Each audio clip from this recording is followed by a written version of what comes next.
second oldest profession.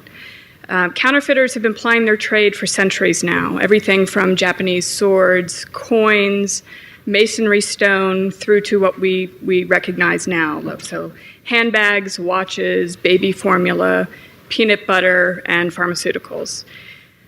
Over the centuries, obviously, the industry has changed. Counterfeiting has changed, and the way that we combat counterfeiting has also changed. Many of us are used to walking down the street, seeing a stall somewhere that sells the counterfeits, seeing the line of people who want to buy the counterfeit handbag, what have you. And I think we've also gotten used to a certain way in which we investigate counterfeits. So we look at where are the goods being manufactured, how are they getting into the country, what is the distribution network. I think things have changed a little bit with the internet. And again, that is the focus for what I do with Richemont. I really do focus on the internet and how goods are distributed through the internet. By way of an example to show you what I mean by how things are changing and how it's become a bit more difficult for the brand owner, I want to go through a case that we had last year. As with many things, it started with an advertisement.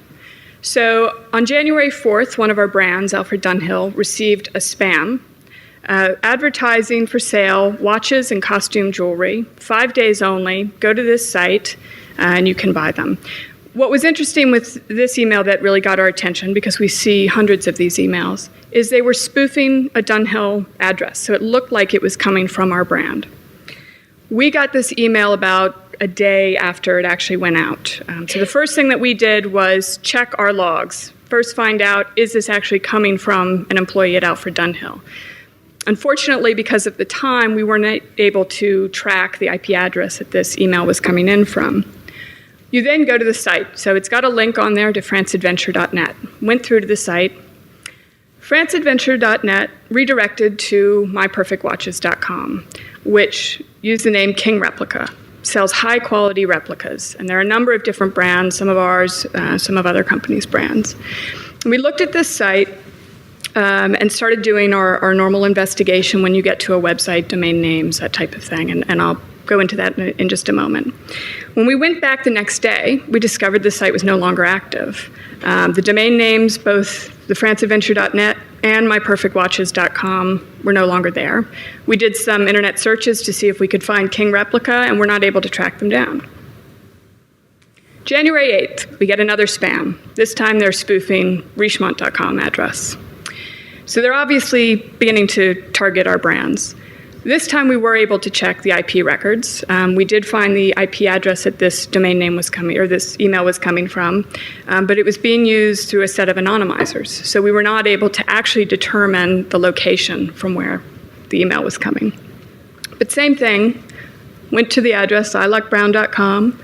This time it redirected to ewatchstores.com. Same site, King Replica. Entire setup is the same. So for both of these, what do we start doing? First, you look at your Whois Information. Marco Madura in Brazil, he registered the domain name. Now, we all know that the Whois Information for these things, 99.9% of the time is going to be false, but there is still information on there that is very helpful. The name servers, for example, so ns1.myperfectwatches.com. It gives you an idea of what internet service provider that they're using. Also, what registrars are they going through? So there's information we can get through there. We did a reverse search on Marco Maduro and discovered he had registered from October to December 169 domain names. He had also started mass registering in January under this name. All of these sites went to replica sites.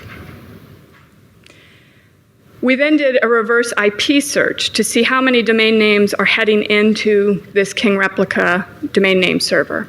And we noticed that there were a lot of domain names that were going directly to King Replica. The ones with the hits on it, so you've got one that says 11,397, those were the number of hits that were averaging per month from the US alone going to this site.